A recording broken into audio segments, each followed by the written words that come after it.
Bismillahirrahmanirrahim. Assalamualaikum warahmatullahi wabarakatuh. Pada kesempatan kali ini, kami kedatangan sahabat-sahabat lama kami di studio Kembara Sunyi. Momen ini kami manfaatkan untuk ngobrol ringan seputar Kembara Sunyi dan lainnya. Tidak lupa kami juga menceritakan sebuah cerita yang mengandung banyak sekali hikmah dan pelajaran yang bisa diambil. Kami juga mengucapkan terima kasih untuk kalian semua Sobat Kembara dimanapun kalian berada yang telah mendukung kami sejauh ini. 4 tahun sudah kami bercerita, ratusan cerita yang telah kami ceritakan. Semoga apa yang kami suguhkan pada kalian bisa memberi manfaat kebaikan dunia dan akhirat. Dan kami juga menunggu komentar-komentar, saran dan juga kritik yang membangun dari kalian semua. Semoga amal kalian semua dibalas kebaikan berlipat oleh Allah Subhanahu wa taala. Idris. Siapa? Beberapa kali aku sing nakon awakmu. Banyak yang nanyain kamu, Mas Idris kemana? Nah, mungkin banyak dari teman-teman Kembara ini yang belum dengar kabarmu nikah. Coba cerita. Kamu nikah tanggal biru sih, Idris? 14 Januari. 14 Januari 2024. 2024. Tapi emang gini, Uncle. Emang kita kan sudah lama vakum di ini, apa itu? Sesi narasumber. Sesi narasumber. Kan kebetulan kemarin itu kan aku yang jadi host di sesi narasumber itu karena beberapa pertimbangan akhirnya sesi narasumber kan untuk sementara diadakan. Jadi mungkin karena faktor itu mungkin teman-teman ngirai nanti masih terisi padahal masih standby di belakang layar ya. Padahal dari bulan Januari sampai hari ini bulan madu terus ya. Lah iya, itu juga faktor juga. Itu no ya Tris yo. Iya, alhamdulillah Januari kemarin. Di Sambi. Iya. Jadi mungkin teman-teman kenapa di episode kali ini ada yang sedikit berbeda lah. Ini yang ada di sini nih sahabat-sahabat kita semua, sahabat kami semua. Jadi kami sudah berteman lama sekali. Mungkin kalau ada yang ingat Cak Man ini pernah muncul di episode awal-awal Kembara Sunyi. Terus kalau Idris semua sudah tahu, kalau Teti ini teman naik gunung juga. Semua ini teman naik gunung. Nah kita juga sering naik gunung bareng. Nah di episode kali ini episode spesial karena ini adalah 4 tahun Kembara Sunyi. Jadi iya. Makanya kadang juga aku juga mikir sejauh ini ya alhamdulillah, karena dari awal kan niatnya iseng-iseng cuma bercerita, menyampaikan cerita. Ternyata banyak dari arek-arek ini yang ngirim cerita ke email, kan mau nggak mau tanggung jawab kita ya menceritakan itu, karena kebanyakan ya teman-teman pengen curhat lah. Terus ya apa Tris? Kira-kira naik gunung apa nih? Tuh, Mumpung musim kemarau ya. kalau kita kan terakhir sama Mbak Teti kan ke Merbabu. Wah, Selama banget itu 2017 Tapi kan atau udah 16. berangkat barusan. Iya, kalau kita Kemarin ini lah. terakhir ke Argopuro kemarin itu, Mas. Teti nggak ikut ya, karena Teti nggak ikut. Teti sudah berumah tangga, ibu rumah tangga, Kesibukannya udah berlebih. sudah ada sisean ya kan? Sisean umur berapa sekarang? 2 tahun. 2 tahun. Kurang 2 bulan lagi. Lucu-lucunya ya. Oh siap ibu ya. Siap di tracking. Diklat. Terakhir kita bikin konten bareng gini nggak pernah ya? Nggak pernah ya? Iya. Baru ini lah. Baru ini ya? Iya. Edisi spesial bener ini, edisi 4 tahun. Mantap Kembara Sunyi. Menurutmu kan awal-awal kan aku inget banget ikut Teti, inget aku banget. Di awal-awal aku punya YouTube Kembara Sunyi itu Teti mempromokan ke teman-temannya, termasuk ya Cak Man, termasuk Idris juga ini ya. Ya terima kasih juga pada akhirnya sampai 500.000 subscriber lebih, alhamdulillah juga. Ya nggak banyak sih yang bisa tak sampaikan, cuman terima kasih ya, semoga Allah balas kebaikan kalian semua. Amin. kapan hari itu aku nge-share kegiatan kita waktu memberangkatkan anak yatim di Coban Rondo. Oh, kan iya, iya. kalian semua Kowi. ikut terlibat semua kan. Dari situ ternyata nggak banyak yang tahu bahwa sebenarnya kita punya banyak kegiatan di sebuah komunitas. Nggak hanya naik gunung kan, kita punya kegiatan sosial memberangkatkan anak yatim. Baksos Karena juga. waktu itu Baksos juga bagi-bagi sembako. Nah, ini memang di episode kali ini aku tuh sebenarnya pengen cerita, cuman ceritanya nggak horor lah karena anak Teti. Teti ini kan Wes horor. nggak takut lah dia ini kalau cerita sing horor-horor ya kan. Bingung ngono ya. Jadi aku sengaja dari tadi itu milih cerita, ada cerita sing ceritanya ini kira-kira nggak horor lah, Ted. Cuman cerita ini mengandung banyak hikmah atau pelajaran yang bisa kita ambil. Nah, sebelum kita masuk ke sana ya kita nyantai-nyantai dulu lah. Aku terima kasih kalian sudah datang ke sini. Ya seperti inilah keadaannya 4 tahun itu. Jadi kesibukanku ya bikin YouTube ini, bercerita 1 minggu ada 3 kali. Gak kroso sampai 4 tahun ya. Gak kerasa. Asik, soalnya. Koro-koro petang tahun.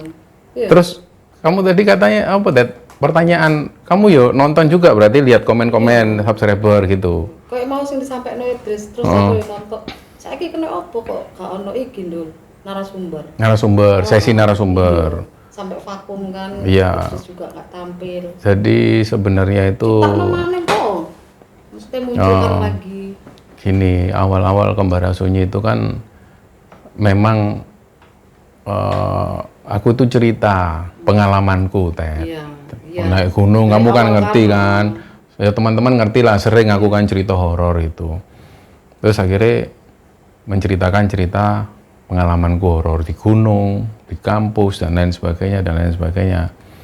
Terus tiba-tiba menemui titik di mana ceritaku wis entek, ya kan. Nggak mungkin, maksud aku ngarang-ngarang cerita, bujuk kan nggak mungkin. Nggak mungkin lah kita.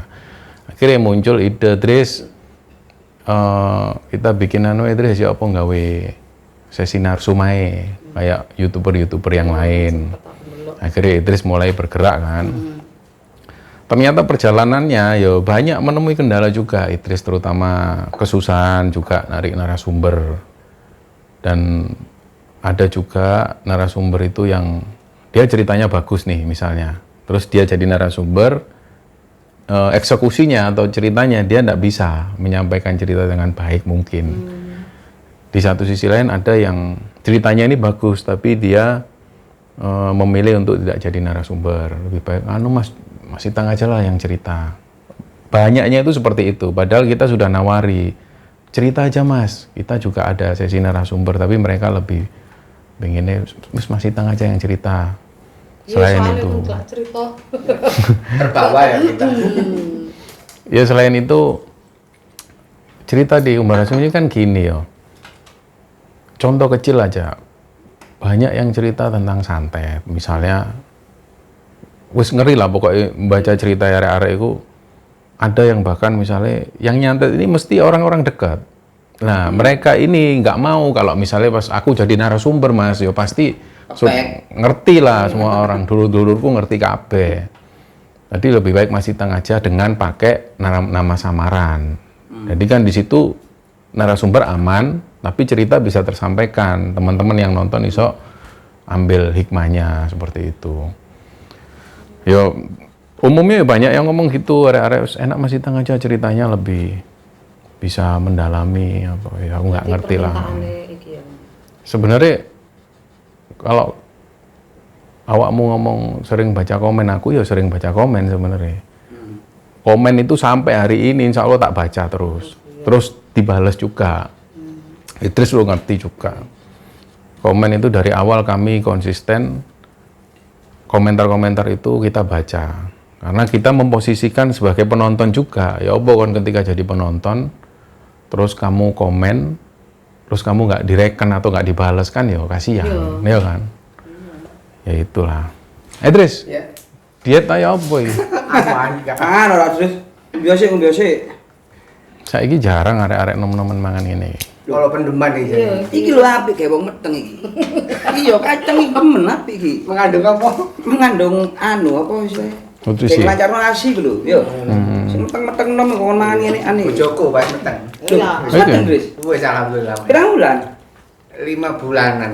5 bulanan. Mas. Ya Allah. Istrinya itu sudah hamil. Lancar, Tris, yo. Alhamdulillah bismillah. Soalnya jeneng Doanya. gak turun. Hmm? Soalnya jeneng gak turun. Ya iki sing masih mikir-mikir ya. Masih mikir itu ya. Kalau butuh inspirasi nama tanya Cak Man. Siap-siap. Suwe ya ketemu. Tapi Iya, ono sing menarik ini. Apa itu, Ketika Tris? biasanya kan sobat-sobat Gembara Sunyi itu kan ngirim cerita juga ke sampean kayak tadi barusan itu. Nah, caranya Mas Itang sendiri melihat cerita itu bahwasannya keorisinilan. Iki asli apa karangan? Cuma hanya karangan gitu Iya, maksudnya. iya. Heeh. Iku ya apa sampean mengklasifikasikannya itu? Iya. Ya memang banyak juga itu pertanyaan gitu. Oh, ini ceritanya beneran apa enggak Mas? Bahkan ono sing ngomong kalau enggak ada narsum hoax. Jawab pertanyaannya Idris juga mewakili teman-teman subscriber. Untuk membedakan itu, jujur ya Idris. Ketika email masuk, itu aku baca, cek itu ono kayak, wih serem nih cerita ini serem, pasti ngono. Suatu ketika ono subscriber yang ngirim ceritanya itu DE pernah jaga di warnet, ya kan? Terus di warnet itu dia dapat telepon iseng dari orang gak tahu moro-moro teleponnya. Aku pernah cerita kan, nonton juga kan. Itu aku merinding banget aku. Nah itu aku ngerasa, wah cerita ini oke nih, baru tak ceritakan. Ya bukan bermaksud meminggirkan cerita yang lain, bukan. Teman, aku nuruti moodku. Aku cerita harus mood. Jadi aku menilai, wah iki koyo cerita iki oke deh. Nah, itu aku biasa gitu, Tris. Mengklasifikasiannya seperti itu. Dan biasanya teman-teman ada yang menilai juga kan dari tim misalnya, kayak ini bagus deh itu. Oke, tak dalami lagi baru. Ada lagi cerita misalnya ada orang kirim cerita, subscriber itu dia cerita bahwa dia itu sampai pernah gagal nikah 3 kali gara-gara dibuat orang. Kamu pernah juga kan ngerti cerita ini kan? Sampai kepala botak itu kan. Ya itu luar biasa. Orang terkenal juga, orang yang kita kenal maksudnya. Ya, setelah aku dalami ceritanya, setelah dalami ceritanya, sampai akhirnya kayak kebawa gitu loh. Itu aku merasa cerita ini asli. Ya itu sih. Selain itu juga kita konfirmasi atau tanya-tanya lebih lanjut. Kayak yang dulu pernah kita lakukan, Idris. Kita telepon ke narasumber. Kejadiannya di mana? Itu posisi rumahnya seperti apa? Kan minimal ada gambaran-gambaran. Terus setelah ini kamu ngalamin apa ya? Kita harus tetap awak dewe cari informasi lagi. Setelah itu baru riset kecil-kecilan. Apakah di daerah sana memang terjadi seperti ini gitu. Sampai hari ini masih seperti itu klasifikasinya. Power feeling berarti yo. Power feeling. Iya. Ketika Iya, power. Gak power feeling gak iso deh. Iya. Intuisinya main berarti ya. Iya, power feeling. Power feeling ngene. Kok mesti yo sing nyantet awake dhewe ku sing orang kita kenal. Ya itulah. Gak seneng mungkin Kak. Iya. Gak seneng sampai Gak ngene lho. Tapi ono lho. Mergo lek gak ono perlune lapo disantet ngono lho. Loh, tapi Pengen ono tes kok. ilmu. Enggak, maksudnya si Teti itu kenapa kok orang-orang terdekat kita malah yang Iya, jahat Iya, gitu loh. itu maksudku mau orang yang kita Penting, kenal, iya. mesti orang yang kita kenal. Iri hati mungkin Kak. Lapo? Tapi memang benar Teti, aku setuju. Pas kita menceritakan cerita soal santet lah, Sugian yang menumbalkan anaknya sendiri. Kenapa kok sampai ono orang seperti ini? Tapi kenyataannya memang ngono.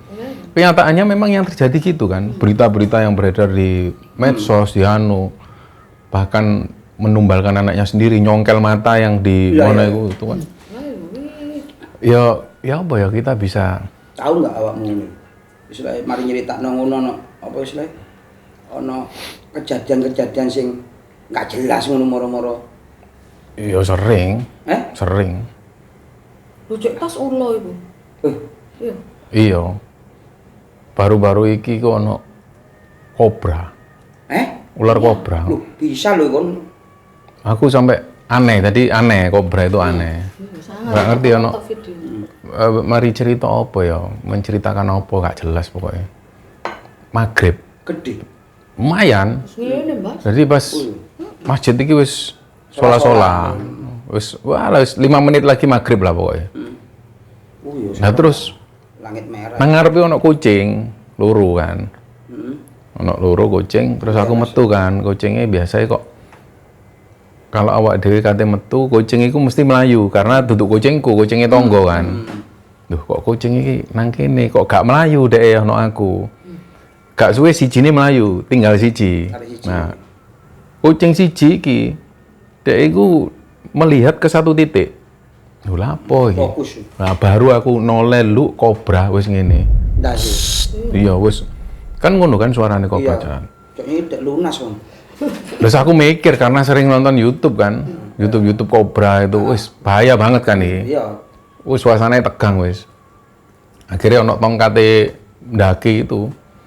Tongkate hiking itu tak cukup wis sak isoke wis mari ngono tak inggirno pertama. Maksudku tak keluarkan dulu karena seperti pesan Nabi kan, kalau ada ular yang masuk ke rumahmu janganlah dibunuh. Maksudnya diusir aja gitu kan. Karena ya mereka juga cari makan kan. Ular itu datang ke sini berarti dia mungkin merasakan hawa panas mangsanya, mungkin banyak tikus di rumah atau apa. Tapi aneh. Kalau tikus kok. Tapi aneh memang nggak pernah anak tikus nang gini.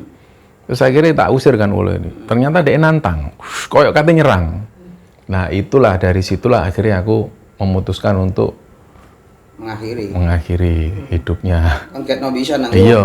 langsung Nah kejadian kedua setelah ular iki wis berhasil tak lumpuhkan seperti ini, dia iki sik gerak.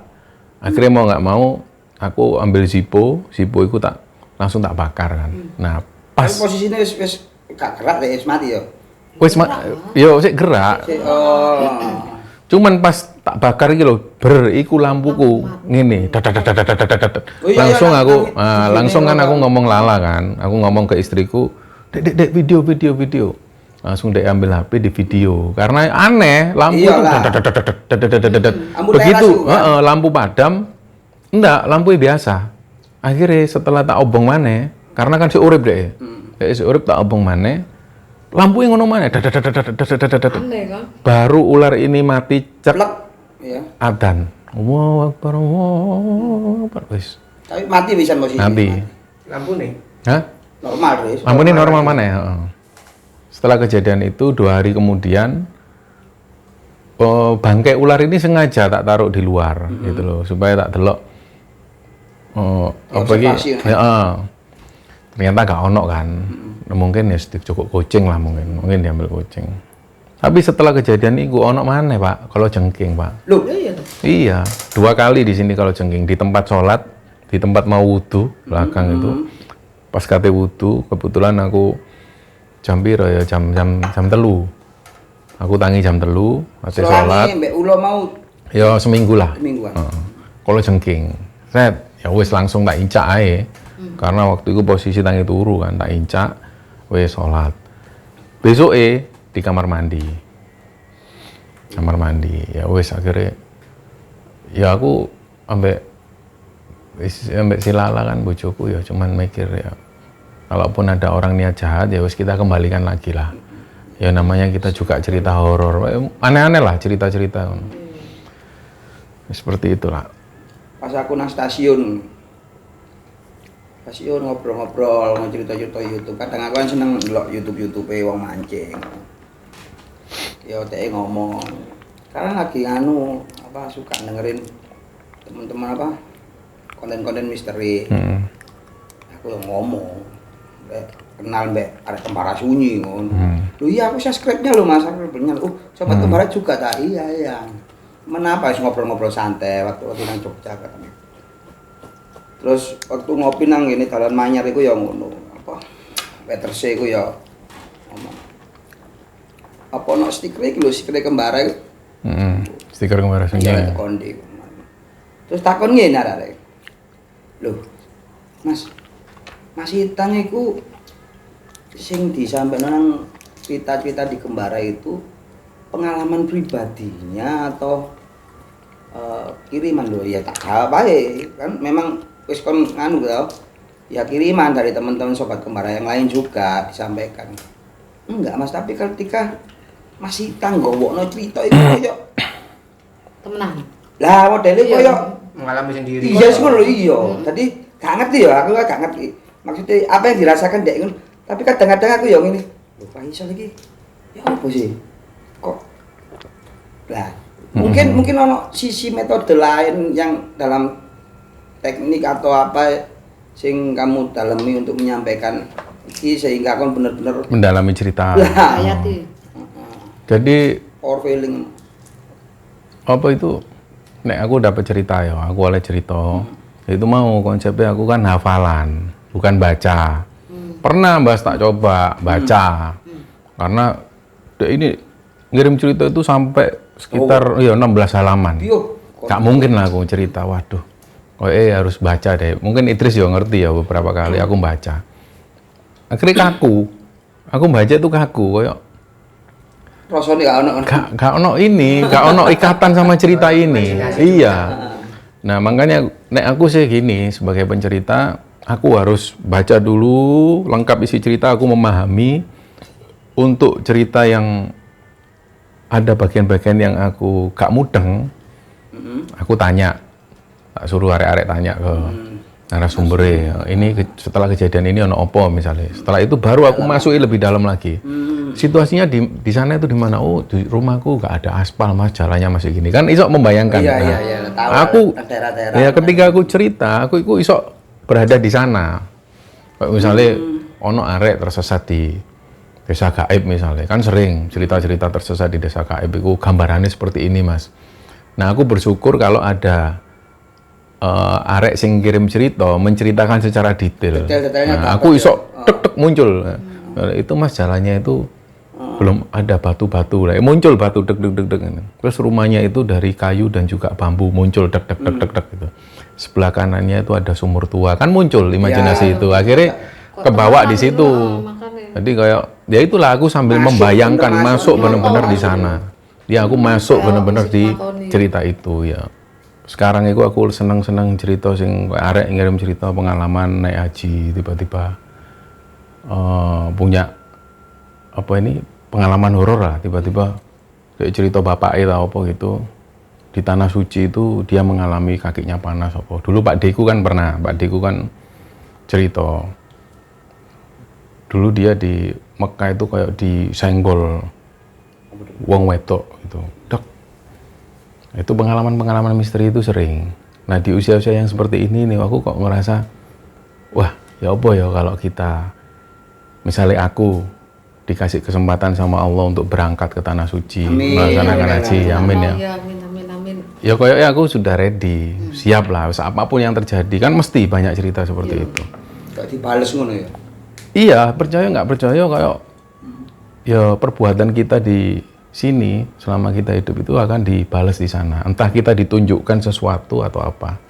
Begitupun juga ketika orang menjalani kebaikan. Kok ingat ceritanya Mbah Mun, Waliullah Mbah Mun Maimun Zubair itu kiai. Beliau itu kan pernah sering ceramah ya Tris ya. Beliau itu pengen, aku itu kok pengen ya matiku dino Selasa ning kono ning Mas nang Mekah gitu kan. Ternyata dikabulkan sama Allah. Akhirnya beliau pas waktu naik haji itu meninggal di Mekah. Kenapa Selasa? Karena buyut-buyutnya meninggal selalu di hari Selasa. Dia kepingin meninggal seperti buyut-buyutnya. Dikabulkan sama Allah kan ngono. Nah ini aku pengen cerita ya nang kalian ya. Ya meskipun Teti di sini Nasrani, tapi kan kita berteman lama ya Teti ya. Saya suka tapi. Nah, tapi Teti ini sering banget jangan cerita aku. Ini juga sebagai benang merah bahwa dalam pertemanan kita itu agama apapun masuk. Aku kita tidak pernah ada perbedaan, makanya kita juga heran akhir-akhir ini ono perbedaan yang saling olok satu sama lain. Padahal kita dari zaman kuliah, ya kita berteman sudah teruji. Yes, pokoknya kita sudah berteman puluhan tahun lah, kita sudah teruji lah. Jadi urusan agama itu nggak pernah ada gesekan sama sekali. Bahkan kita sering saling mengingatkan ya, kalau minggu pas teti liburan atau naik gunung lu tet kon gak nang gereja ta. Iya, atau pas Jumatan gitu, Dul, gak sholat, nah seperti itu. Kita saling mengingatkan. Kadang dia sering nukok aku buka pas Ramadan. Ya saling gitu lah. Makanya di usia yang seperti ini anak cerita ya. Kok sih bahasa Cerita ini luar biasa lah, wis kayak perjalanannya kita lah. Iki hari ini namanya itu Aryo yang melakukan ini. Cuman yang cerita ini sepupu nih. Sepupunya itu namanya lali aku mau sopo jenenge mau Ardi. Sepupunya ini Ardi. Jadi ceritanya si Aryo itu terpaut usianya sekitar 5 tahun lah sampai Ardi ini. Dia sepupuan. Jadi ayahnya Ardi itu adiknya ayahnya Aryo. Nah, si Ardi ini tinggalnya di Gresik. Si Aryo tinggalnya di Surabaya. Dari kecil Ardi ini ngerti kehidupannya Aryo itu wis enak lah pokoknya. Cukup lah semua. Karena bapaknya juga orang lumayan, orang yang secara ekonomi itu wis mapan lah. Sedangkan mas-mas Aryo semua itu sudah berumah tangga, wis hidup sendiri-sendiri. Jadi yang tinggal di rumah Aryo itu cuma Aryo, bapak dan ibunya. Jadi Ardi ini cerita, setiap kali ke rumah Aryo, dia itu lihat tuh koleksi komik itu lengkap. Zaman-zaman segitu kan, Tamiya. Di saat Ardi itu nggak bisa beli, tapi si Aryo ini wis punya Tamiya, Jame. Mungkin nek kalian inget Jam Jiso gitu. Ardi ini nggak bisa, keren banget kan. Jadi Aryo itu wis pokoknya secara ekonomi ini wis oke lah. Nah Ardi itu setiap kali ke rumah Aryo itu dia menyayangkan sikap Aryo yang karena mungkin dimanja ya. Jadi dia itu koyok seenaknya dewe. Dia itu seenaknya sendiri wis. Kadang itu sekolah bolosan, sering nggak naik juga. Terus tiba-tiba dia ini kuliah, dikuliahkan bapaknya. Dia waktu itu ambil teknik, tapi di sini nggak disebutkan teknik apa, sekolah atau kuliah di Surabaya. Terus pas dia itu semester 5 atau berapa, Ardi ke Surabaya juga kuliah. Nah, dia tinggal di rumah Aryo. Jadi di sinilah akhirnya. Tapi waktu Ardi tinggal di rumah Aryo, dia nggak pernah ketemu sampai Aryo ini. Aryo itu mulai nih atau pulangnya subuh-subuh terus. Jadi Ardi kuliah pagi, waktu itu Aryo ini wis turu. Aryo sudah tidur, dia berangkat kuliah, si Ardi ini. Terus pulang-pulang, Aryo wis nggak di rumah, dia sudah keluar. Kuliahnya sore si Aryo, nggak pernah ketemu. Sampai sekitar 2 minggu di rumah Aryo, baru dia ini ketemu, karena Aryo nggak enak badan. Ternyata ditanya Ardi, apa badanku nggak enak. Ceritalah Aryo ini, wingi mendem aku, mabuk merah arek itu. Pokoknya senengannya mabuk miras lah. Nah Ardi ini sebenarnya orang yang nggak terlalu mengenal dunia-dunia seperti itu. Kayak miras itu nggak terlalu ini deh.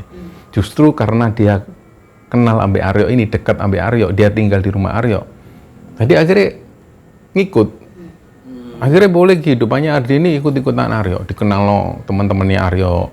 Ikut-ikutan minum minuman keras, pulang subuh. Mulailah dia ngerasa, wah kok berantakan nih. Dari situ Ardi ngomong ke orang tuanya, Bu aku tak ngekos aku nggak iso tinggal di rumah Aryo. Terus kehidupanku berantakan, kuliah nggak keurus dan lain sebagainya. Akhirnya Ardi ngekos wis. Nah dari situ Ardi ini wis mulai agak jarang hubungan sama Aryo karena wis dia ngerasa wis Aryo ini kacau gitu, dia mempengaruhi buruk tok lah gitu loh. Terus tiba-tiba ada kabar si Aryo ini pulang dalam keadaan mabuk lagi dan parah mabuk itu. Mabuknya parah sampai sempat dibawa ke rumah sakit. Terus Ardi sempat jenguk ke rumah sakit. Terus diingetin sampai Ardi itu, "Yo, wis gak wayahe, sudah nggak zamannya kayak gini. Wis ta jalani kehidupan yang biasa-biasa ya." Waktu itu ya mungkin posisinya dia sakit ya, tadi dia ngomong iya suwun. Ternyata setelah keluar dari rumah sakit pancet. Dia tetap dengan kehidupan yang seperti itu. Jadi sampai-sampai kata si Ardi ini, di rumah Aryo itu dijadikan base camp. Kayak mabuk-mabukan sampai teman-temannya. Dan mungkin orang tua Aryo iki karena saking cintanya sampai anaknya, memanjakan anaknya, membiarkan akhirnya. Wes anaknya mau bawa perempuan ke sana, mabuk sampai subuh dibiarkan. Nah, Terus tiba-tiba Ardi itu sempat dapat cerita dari Ibu Aryo. Si Aryo ini bahkan setiap pulang dia muntah. Muntah itu selalu di tempat yang sama, di teras rumah. Persis di samping meja kecil. Mesti di situ muntahnya. Lah sing ngepel ini, yang ngepel muntahan ini selalu bapaknya. Itu yang membuat Ardi itu langsung, "Iki opo Aryo ini kok koyok ngene kok kurang ajar banget," gitu. Yang ngepel ini selalu bapaknya. Muntah dan selalu muntah itu di titik yang sama. Nah, menurut keterangannya Ibu Aryo ini, itu setiap malam deh pulang dalam keadaan mabuk dan muntah. Mesti pagi-pagi sudah ada muntahannya Aryo dan sing ngepel ini bapaknya. Suatu ketika Bapak Aryo ini sakit. Terus Bapak Aryo itu sempat manggil Aryo di situ pas ono Ardi juga ambek Bapak Ardi. Pokoknya semua saudara-saudara ini ngumpul. Di situ Ardi ini juga denger Bapak Aryo ngomong, "Yo, lereno, wis ndak usah minum-minum. Kalau bapak ndak ono ini sing ngeramut ibu siapa? Wis tala lereno," gitu. Bapaknya ngomong seperti itu. Lah situ Aryo ini nangis sebenarnya, nangis. Dia kayak menyesali lah perbuatannya itu. Ternyata setelah 40 hari lah, setelah bapaknya meninggal itu 40 harinya, bapaknya meninggal, terus setelah 40 harinya itu Aryo ini ngumpul konco-koncone mana? Ngumpul mana? Kumat. Akhirnya mabuk lagi, guys. Mabuk-mabukan mana? Nah, suatu ketika Ibu Aryo ini ngomong, intinya wis capek lah wis Ibu wis. Sampai Ibu ini minggat. Ibu ini pindah ke rumah Ardi nang Gresik. Saking capek ngurusi Aryo ini, dikasih tahu nggak mau, di nasihati ngene model ngene wis gak ngerti lah. Minggat sampean Ibu ke rumah Ardi di Gresik itu. Nah, di sini Ibu Aryo itu cerita ke bapak dan ibunya Ardi, "Aku gak kuat, Mbak, wis embo Aryo iku ya opo." Ternyata barulah di sini Ardi ngerti, selama ada Bapak Aryo iku semua perekonomian ini lancar. Karena Bapak punya toko alat-alat pancing. Nah, setelah Bapak Aryo ini meninggal mulai menurun karena anak-anak pun nggak ada yang ikut bisnis itu. Gak ono sing ngerti, gak ono sing terusno, dan karyawan itu mulai main curang. Akhirnya tutup lah, wis. Toko pancing ini tutup, penghasilan juga mandek. Ibu Aryo sendiri itu yang juga notabene juga ibu rumah tangga biasa, wis gak ono penghasilan apapun. Wis, singkat cerita, selain itu juga barulah Ardi dan Ibu Aryo ini ngerti rumah ini sudah digadekan sampai Aryo. Digadekan. Wis pokoknya kacau lah waktu itu. Terus puncak-puncaknya itu tiba-tiba Aryo ini pamit, dia pengen ke Jakarta. Wis ya, dia ke Jakarta. Iki rumah ini kan masih dalam tanggungan bank. Jadi yang menyelesaikan ini ya saudara-saudara dari almarhum Bapak Aryo. Semua patungan. Wis pokoknya Mas, rumah ini ojo sampai hilang. Harus ditebus. Wis akhirnya singkat cerita rumah ini bisa ditebus lagi. Wis keberadaannya Aryo ini nggak ngerti. Beberapa tahun kemudian Aryo ini tiba-tiba balik pulang. Ardi itu kaget. Loh, Aryo ini wis sholat ternyata. Sholat, tiba-tiba sholat. Wis gak ngerti lah. Waktu di Jakarta itu si Aryo ini lingkungannya seperti apa. Yang jelas merubah gaya hidupnya si Aryo ini. Dia sholat. Dan di Surabaya itu dia jualan itu bener-bener jualan ini. Es degan keliling itu loh. Wis jualan itu bener-bener. Jadi Ardi ambek saudara-saudara Ardi bareng terus termasuk orang kaget. Karena Aryo ini orang yang nggak mungkin lah wis Aryo sampai mustahil. Sampai nggak punya malu, sampai dia gak duwe izin totolan keliling gitu. Nah, mau nggak mau ya wis lah, berarti ini positif. Kita memandang Aryo ini sudah mau berubah. Nah, ternyata nggak sampai lama kok, nggak lama setelah itu dia ini mandek, gak jualan es lagi. Terus dia itu jualan stiker-stiker itu dipajang. Nah, ternyata kok ini kok lancar bisnis dari jualan stiker ini, berkembang lah. Sampai dia ini nggarap mobil, stiker mobil, brand-brand itu loh, brand-brand itu digarap. Wes mulai dia punya karyawan 2. Terus tiba-tiba dia ikut telepon Ardi, "Di, melo aku di, nang di yo." Nah, pikirannya Ardi waktu itu seperti ini, waduh iki pas diajak Acara. dugem apa mabuk ya kan. Kuatir, Ardi jujur masih ono kekhawatiran. Ternyata Ardi ini diajak Aryo ke satu biro travel umroh. Kaget deh, loh. Travel umroh, lah po yuk. Gak, aku pengen umroh aku pokoknya. Loh, kok tiba-tiba ini apa? Gak apa-apa tiba-tiba pengen umroh aja. Nah Ardi ya, yuk ayo. Iki tabunganmu dapat dari mana? Kon kok bisa sampai umroh? Loh, aku wis ngumpul ini lama. Jadi ternyata Aryo waktu di Jakarta itu dia kerja itu sengaja dia pengen umroh. Suatu saat dia harus pengen umroh, dia pengen doakan orang tuanya, terutama bapaknya. Karena dia merasa bersalah betul dengan bapaknya. Wis singkatnya setelah diantarkan Ardi daftar umroh, kira-kira 3 bulan setelah itulah berangkatlah. Wis Ardi gak ngerti ceritanya. Nah belakangan pas si Aryo ini pulang dari umroh, ceritalah Ardi. Cerita dari awal sampai akhir yang membuat Aryo ini pengen berangkat lagi umroh tahun depannya. Nah, jadi ceritanya gini, waktu Aryo ini berangkat, jadi pas ono katakan kayak dikumpulkan lah semua jamaah-jamaah umroh kan dari mana-mana, ono sing jamaah dari kita sebut desa-desa di Jawa Timur lah, ngumpul semua di Surabaya, di briefing sama Ustadz itu nanti apa itu jenenge manasik haji ya, manasik umroh. Jadi dijelaskan kayak apa ini sa'i itu seperti ini, tawaf itu berkeliling Ka'bah seperti ini, bacaannya seperti ini. Itu ada satu orang bapak-bapak. Iki usianya sekitar 60-an lah. Bapak-bapak ini kelihatan kok, menurut Aryo itu orang itu kayak minder. Jadi kayak mau tanya ragu. Terus Aryo kan deketin. Nah Aryo ini orangnya ini apa ya kalau bahasa Surabaya ini blater lah. Dia itu ambek orang yang baru dikenal itu santai. Pak, kenapa Pak? Ya kita sebut namanya Pak Dul lah ya. Anu Mas, aku harap takon kok izin. Takon apa? Tak takono.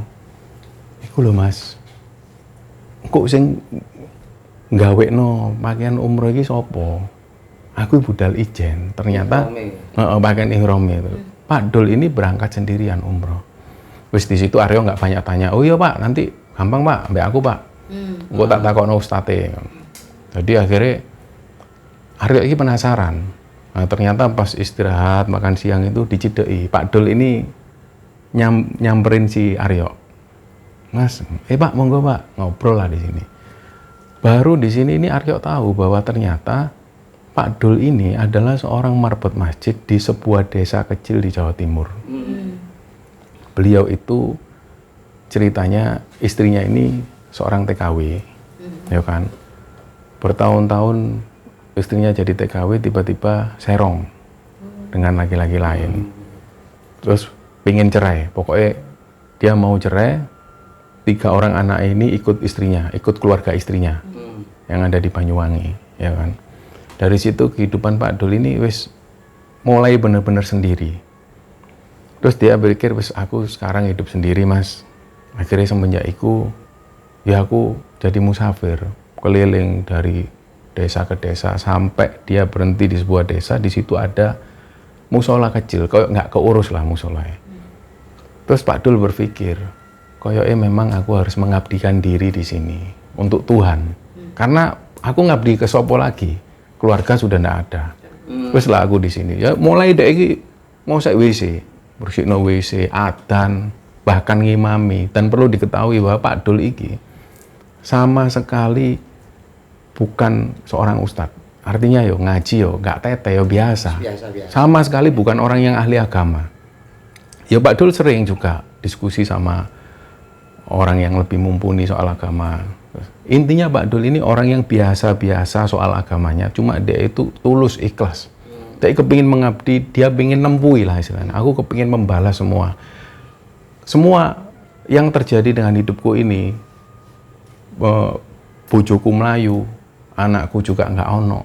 Aku sekarang nggak punya harta apa-apa. Ini karena kesalahanku juga. Aku kepingin introspeksi diri. Dengan cara inilah aku mengabdi. Pas dia itu di musola itu ya dia kehidupannya tergantung dengan orang-orang sekitar. Jadi hampir 1 minggu sekali ya Pak Dul dikirimi beras, terus ada yang nyumbang kompor. Jadi kehidupannya memang di musola itu. Sampai berjalan sekitar hampir 4 tahunan lah. Setelah 4 tahun berjalan jadi marbot masjid itu, ada pemuda desa sana yang sukses di kota. Dia balik, dia ingin memberangkatkan umroh orang-orang tua di sana.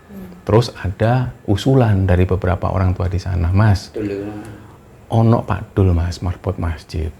Sampean budal napa? Lho iya ta. Si pemuda yang sukses ini baru ngerti karena dia mikirnya musola ini wis terbengkalai. Langsung lah disamperi. Kita Pak Dul. Nah, pertama kenalan. Pak, aku punya hadiah. Aku punya hadiah buat Bapak. Hadiah apa Mas? Wis pokoknya ono ditunggu ya Pak ya. Ini aku masih merencanakan. Nah, ternyata sebelum kejadian itu Pak Dul iki cerita ke Aryo. Jadi Mas, sebelum aku ditekani arek iki mau diberangkatkan umroh itu, aku beberapa malam terakhir itu gak iso turu. Jadi tidur, turu, terus kebangun di tengah malam. Gelisah lah. Digawe sholat.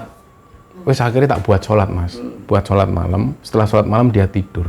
Dan setelah sholat malam dia tidur ini dia selalu didatengin sosok pakai jubah putih. Wes putih lah, koyok seolah-olah ini koyok orang yang datang pakai jubah putih ini koyok disentrong, koyok disinari lampu lah. Cek teko. Dul, tangi Dul. Bahasanya bahasa Jawa. Terus Pak Dul, tangi loh. Jenengan sinten? Tangga kan. Terus, Dul, kon gak kepingin nang raudo ta? Dari situlah, Pak Dul ini karena orangnya nggak paham istilah-istilah raudo itu apa.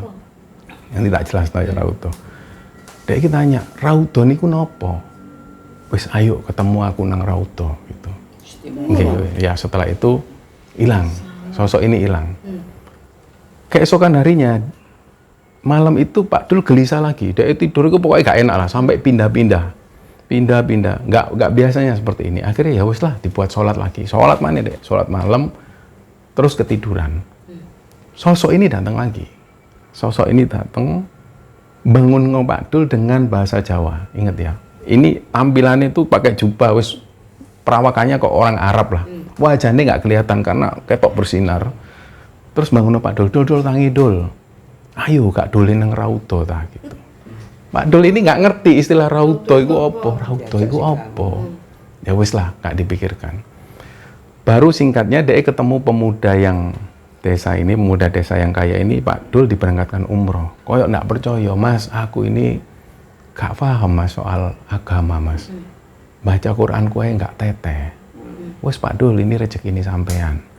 Terus aku ya apa Mas, nanti aku bingung. Corone ya apa umroh, dia kan nggak ngerti. Wes Pak Dul, gampang. Nanti ada yang ngajarin. Oh gitulah Mas. Nah, singkatnya akhirnya dia ikut manasik itu ketemu dengan si Aryo. Aryo ngomong, Pak Dul, kula niki mboten saged Pak Dul. Iya. Akhirnya si Aryo ini ngomong, saya ini juga orang bejat Pak Dul. Ngomong. Oh iya ta Mas. Nah, mungkin waktu itu Pak Dul merasa kok ono koncone, ada temannya yang sama-sama bisa dikatakan ya gak seberapa paham agama lah wis. Wis singkatnya wis Pak Dul, kok ambek aku ae. Sama aku terus. Si Aryo ngomong seperti itu. Nggih Mas, meneng lah. Akhirnya wis CS-an lah deh. Begitu naik pesawat, wis mulai bimbingan dan lain sebagainya, pesawat ini berangkat. Dalam perjalanan itu Pak Dul cerita dan bolak-balik nangis Pak Dul itu. Terus cerita, raudo itu apa Mas ya? Aku yo gak ero Pak Dul ngomong. Aryo ini gak ngerti. Istilah-istilah ngono gak ngerti. Wis, kok Pak Dul takok nang ustate. Nah, pas waktu di pesawat itu, mereka gak sempat tanya tentang raudo ini apa. Singkatnya pas turun pesawat, ini ceritanya ya, pas waktu Pak Dul bersama si Aryo dalam pesawat itu, Pak Dul itu normal. Sehat walafiat wis, gak sakit satu apapun.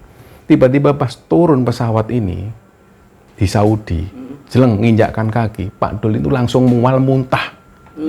Pas Pak Dul iki muntah, Aryo ini langsung secara otomatis tangannya ini nampani muntahannya itu. Langsung DE ambil kresek. Iya, gilingan bapak. Iya, langsung DE ambil kresek. Terus nangis Aryo iki. Astagfirullahaladzim. Iya, oh, Bapakku rek, biyen rek, bapakku dulu setiap aku mabuk pulang muntah, sing berseni bapakku. Dari situlah Aryo mikir ngene, ya Allah iki balasane wis. Dari situlah Aryo itu merasa iki wis mulai nih, mulai dari sini nih. Bener kata orang-orang bahwa kalau orang itu akan dibalas di tanah suci. Wis dari situ mulai Aryo ngomong ke Pak Dul iki, Pak Dul, wis sampai nambah aku, sampai tanggunganku. Gitu. Ya Mas, dituntun terus. Sampai puncak-puncaknya ketika orang-orang ini sudah beribadah semua. Si Aryo ngomong nggak Ustadz, wis aku tak ngeramut Pak Dul ae gak apa-apa. Ternyata Pak Dul ini muntah itu sering. Dan setiap kali muntah, Aryo itu langsung cepet-cepetan. Langsung wis gak jijik sama sekali, langsung dilepokno nang kresek, wis langsung dibawa sampah. Nah, terus tiba-tiba pas ini ibadah tawaf. Tawaf itu kelilingi Ka'bah, muteri Ka'bah. Tiba-tiba Pak Dul ngomong, Mas, kalau koyok ngene Mas, sampean lah gak melok ibadah Mas, sampean tujuannya lah umrah. Wis Pak Dul gak usah mikir ngono. Sampean gak usah mikir gitu. Wis talah. Iki aku ibadahku ngeramut sampean. Terus akhirnya, Mas, aku kok kepingin ya Mas, tawaf ngono.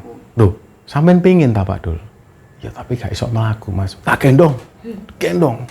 Pak Dul ini digendong. Jadi bener-bener waktu tawaf itu Pak Dul ini digendong sama si Aryo. Ustadz ini sempat ngampiri, Mas, Aryo gak apa-apa ta Mas. Kuat ta Mas. Kuat Pak Ustadz. Sebenarnya di putaran keberapa itu Aryo itu wis rodok belir. Wis koyo pusing lah deh. Terus Pak Dul ngomong, koyo gak iso ya Mas yo. Mencium Hajar Aswad. Nggak ada sunahnya memang. Hajar Aswad itu batu yang hitam ada di pojok Ka'bah itu. Jadi disunahkan untuk mencium itu. Tapi susah karena banyak orang yang tawaf di situ. Wes ribuan lah.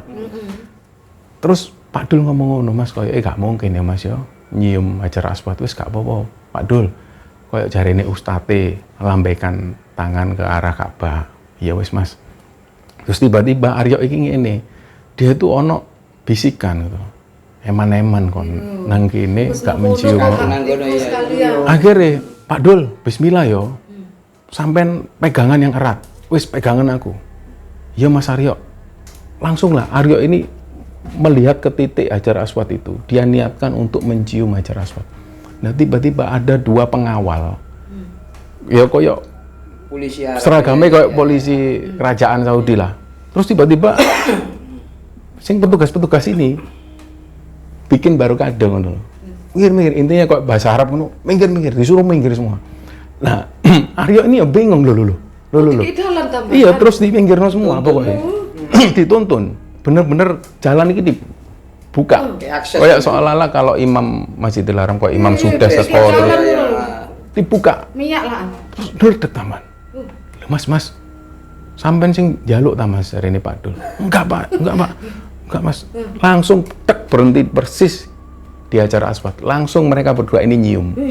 Setelah itu, DE0 Aryo ini anehnya. DE0 petugas aja itu nggak ono. Ikulah dari situ langsung ya Allah. Lah pas waktu setelah mereka mencium Hajar Aswad ini, wes kesorong-sorong mana? Dia kedorong-dorong. Wah, wes kedorong-dorong wes gak karuan. Wes Pak Dul, sing penting wes ngambung Hajar Aswad Pak Dul. Yo Mas. Nangis Pak Dul. Ya Allah Mas. Senengnya aku Mas, padahal posisiku iki loro. Iya Pak Dul, wis Pak Dul. Nah, oke ya, singkat cerita, ada ibadah di Madinah. Ibadah sholat arba'in di Masjid Nabawi. Mereka ini kan rebutan. Waktu itu Aryo ini ingat kejadiannya itu menjelang maghrib. Jadi mereka mau sholat maghrib di sana sambil mereka ini nunggu isya sekalian sholat di sana juga. Ternyata ada peraturan di Masjid Nabawi itu setelah sholat maghrib itu jamaah disuruh keluar dulu, nggak boleh ada di masjid. Baru nanti setelah isya baru boleh masuk lagi. Dan itu rebutan. Aryo ini posisinya saya nggak nyong Pak Dul. Nyong Pak Dul, Mas, aku tak melakukan Mas sakno sampean. Gak apa-apa Pak Dul, gak apa-apa wis talah. Enggak Mas, tak melakukan wis talah, gak apa-apa tak tuntun. Akhirnya Pak Dul ini tetap ingin jalan dituntun. Jadi kayak di inilah, dibopong. Wis begitu dibuka Masjid Nabawi, mlebu kabeh. Ruame wis. Terus Aryo dan Pak Dul ini duduk di sebuah soft. ya kan. Akhirnya ada satu orang Indonesia, bukan jamaah mereka, ada orang Indonesia duduk itu di depan Aryo dan Pak Dul. Mereka ini noleh. Alhamdulillah ya Mas, kita duduk di Raudhah. Duh. Melaku nyeret-nyeret itu nih. Jadi Raudhah itu adalah, waktu itu kan Pak Dul kaget, loh Raudhah loh, jenengan niki ngerti Raudhah tak Pak? Dia tanya ke orang Indonesia yang ada di depannya, loh ya ini Raudhah Pak. Raudhah itu berada di antara rumah Nabi dan mimbar. Rumah Nabi ini yang sekarang jadi makamnya Nabi, Sayyidina Umar dan Sayyidina Abu Bakar. Kita ini ada di Raudhah. Raudhah itu artinya taman surga, dan nggak semua orang isok mengambil soft ini. Nangis Pak Dul, nangis wis nggak isok ngomong kan. Akhirnya Aryo ini karena dia orangnya nggak melankolis, dia biasa, dia nanggepi, dia cuma kok iso ya gitu. Terus akhirnya setelah sholat, ya mungkin Pak Dul waktu itu mikir gini, ternyata Raudhah itu ini, terus yang nekani aku waktu itu sopo, jubah putih, kok kita ketemu di Raudhah gitu. Wes Pak Dul itu nangis terus, tapi nangis itu nggak bersuara, kok nunduk gitu. Terus waktu sholat, Pak Dul, sholat maghrib kan. Setelah sholat maghrib, dikir-dikir, ada petugas masjid yang nyuruh jamaah ini keluar. Indonesia, orang Indonesia ayo keluar, karena Pak Dul dan Mbak Aryo, terus ada beberapa jamaah lain, banyak yang orang Indonesia, disuruh keluar semua lah. Disuruh keluar, Aryo ini disuruh keluar. Ayo. Lah Aryo ini ngelihat Pak Dul, Pak Dul kok gak dikongkon ngalih. Pak Dul ini masih duduk zikir. Orang-orang ini disuruh pergi semua sampai petugas, termasuk Aryo. Tapi Pak Dul ini di Jarno. Jadi Udah jejer ya. padahal jejer sebelahan. Petugas ini mau lho koyok gak ndelok. Kayak nggak melihat Pak Dul nang kono. Akhirnya Pak Dul waktu itu ya nggak ngelihat Aryo. Jadi Pak Dul itu karena dia sik nangis mungkin ya. Nangis Mbak tadi. Aryo akhirnya ya wis nggak nyeluk Pak Dul. Dibiarkanlah Pak Dul di sana sampai keluar Masjid Nabawi. Setelah itu adzan Isya, mereka masuk lagi ke Nabawi, wes Aryo nggak ketemu. Aryo nggak bisa lagi duduk di Raudhah tadi. Setelah sholat Isya, baru ketemu di sebuah kayak tempat lah kowe. Pak Dul iki dodok dhewean. Pak Dul, Mas, sampean mau metu ta Mas? Tadi diusir. Iya Pak Dul, kok sampean nggak diusir sampai petugasnya? Aku yo heran Mas. Ternyata Pak Dul iki cerita, setelah semua jamaah keluar, memang disuruh keluar kan setelah sholat itu. Pak Dul ini yo heran, aku kok nang kene. Terus akhirnya nggak lama, ono sosok jubah putih kita teko maneh. Nang mimpi mau. Assalamualaikum. Waalaikumsalam. Akhirnya kon teko kene. Langsung ngene. Terus aduh, pokoknya sedih lah cerita ini. Pak Dul iki tanya lho, jenengan ini ki sinten kok wis nang kene pisan. Ini bahasa Jawa loh ya, bukan bahasa Arab, bukan bahasa Indonesia, bahasa Jawa.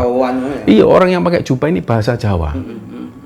Baru aku setelah mendengar cerita ini aku berpikir ya, Rasulullah itu kan disuruh menyampaikan oleh Allah, memakai dengan bahasa yang dimengerti oleh kaumnya. Aku nggak ngerti apakah ini sebuah peristiwa yang seperti apa, wes gak ngerti lah aku. Ini pasti ono campur tangan Allah di situ. Terus akhirnya si sosok iki, menurut Pak Dul itu dia nggak iso ngelihat. Memang ada wajahnya, cuma bersinar banget lah. Dia nggak ngerti. Lho nggih, kula punten mriki. Ya wes alhamdulillah. Ya iki Raudhah, iki taman surga, iku omaku. Terus akhirnya orang ini pergi. Makanya kita wallahu alam apakah Pak Dul ini bertemu dengan sosok Rasulullah apa seperti apa, wis wallahu alam bisawab. Setelah itu sosok yang pakai jubah putih ini jalan terus hilang. Wis pokoknya menghilang dari pandangan lah ya. Nah itulah ceritanya, akhirnya Pak Dul cerita ke Aryo. Mas, yang tak ceritain ke sampean waktu aku di musola, tiap malam aku ditekani orang ini disuruh main ke Raudhah. Tadi aku disamperin lagi Mas. Katanya, oh kamu wis nang kene.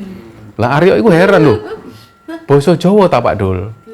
Kayak basa Jawa. Iya Mas. Nah Aryo pikirannya nggak nutut. Kalau memang iku Nabi atau Rasulullah, pokok iso basa Jawa. Tapi yo kenyataannya seperti itu. Pak Dul ini tiba-tiba nyambung. Tanpa apapun dia bisa diberangkatkan umroh dan dia juga mengalami mimpi, dia disuruh main ke Raudhah dan dia langsung ditempatkan di Raudo, bahkan nggak diusir oleh petugas, ya kan? Makanya setelah kejadian itu, nah anehnya ya kita nih, pada saat Pak Dul ini ada di Masjid Nabawi, Pak Dul ini nggak mual sama sekali, nggak muntah. Tapi begitu keluar Masjid Nabawi, Pak Dul mual-mual mana, muntah mana. Terus yang bersihin ya si Aryo lagi. Sampai bener-bener Aryo itu wis nggak jijik lagi dengan muntahan Pak Dul. Wis singkatnya ibadah umroh ini selesai, mereka naik pesawat lagi. Heran nih Pak Dul ini langsung sehat walafiat. Bahkan dia ini minta tambahan 1 porsi makan lagi. Nang Ustadz ini mau, Ustadz boleh nambah lagi Ustadz, lapar Ustadz. Loh Pak Dul, kesurupan tak Pak Dul. Jadi sampai Aryo itu karena begitu turun pesawat, pas ibadah umroh itu kok ngono terus. Pak Dul itu mengalami sakit terus-terusan, tiba-tiba begitu mau pulang naik pesawat wis gak ngono maneh. Jadi si Aryo ini ngerasa ya iki balasan. Aku dulu pernah berbuat jahat nang bapakku, dinasihati bapakku untuk disuruh leren gak gelem. Sampai ternyata dia ini juga baru tahu ternyata ketika dia muntah di malam hari yang bersihkan itu bapaknya. Itulah dia akhirnya iki balasan kok. Dari situ sepulangnya dari situ dia daftar umroh lagi.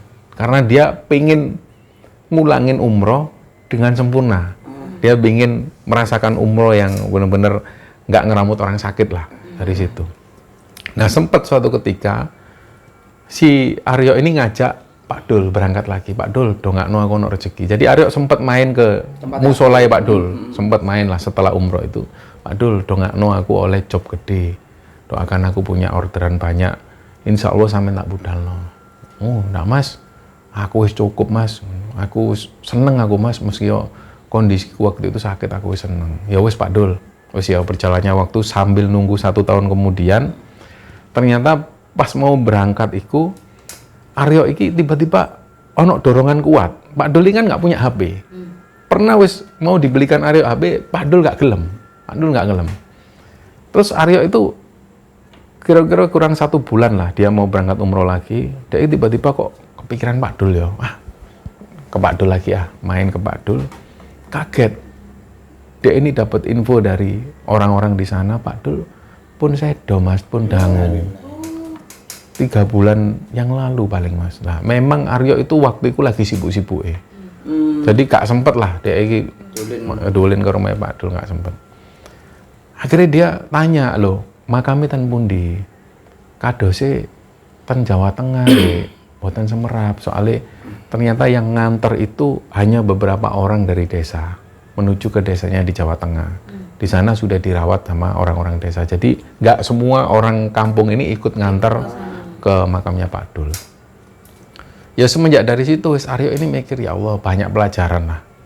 Banyak pelajaran dan sampai cerita ini diceritakan sama si Ardi itu, Aryo masih seperti itu. Jadi ya alhamdulillah dia sudah mempunyai kehidupan yang baru dan kabarnya tahun depan bulan April itu Aryo nikah. Dia sudah nikah. Jadi dia sudah menemukan calonnya, seorang janda anak 2 yang dia ini memang beliau seorang muslimah yang taat juga. Itu menurut Ardi seperti itu. Ya kira-kira ya kita doakan bersama supaya Aryo ini tetap istiqomah. Ya begitupun juga kita lah. Begitupun juga yang nonton ini, semoga kita semua dikasih kesempatan untuk berangkat ke Tanah Suci dan لبيك اللهم لبيك لبيك لا شريك لك لبيك إن الحمد والنعمة لك والملك لا شريك لك لبيك اللهم لبيك لبيك لا شريك لك لبيك إن الحمد والنعمة لك والملك لا شريك لك لبيك اللهم لبيك لبيك لا شريك لك لبيك إن